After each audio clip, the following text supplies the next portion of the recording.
Now, the deployment of your forces on our battle maps. Now, as you know, we have two types of battle maps.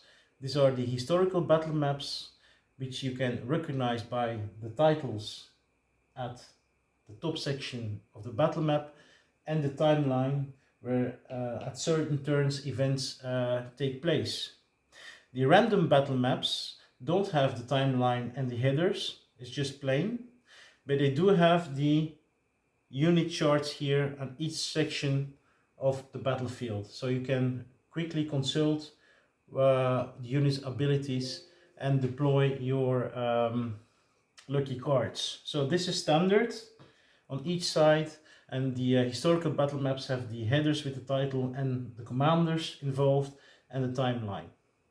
Now, in general, we deploy in the first two operational zones across the battlefield.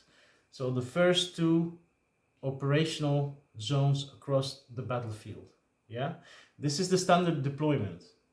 The way you deploy your troops is obviously depends on your tactics and your strategy, but always take into account that certain units cannot be deployed in woods, like the artillery, like the cavalry. They cannot be deployed in woods. So according to their performances and their abilities on the battlefield, you just deploy across the whole section.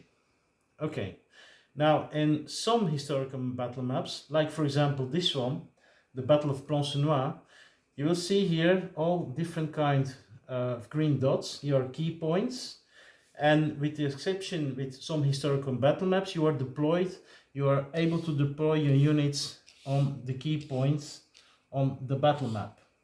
Yeah, but if this is the case, there's also a game description that explains where you are allowed to deploy your units. Yeah, so deployment in general is the two first operational squares from the bottom across the battlefield on each side, and in historical battle maps, if it's the case, you can deploy on a certain section of the battlefield according to the timeline and the story, obviously, of the battle.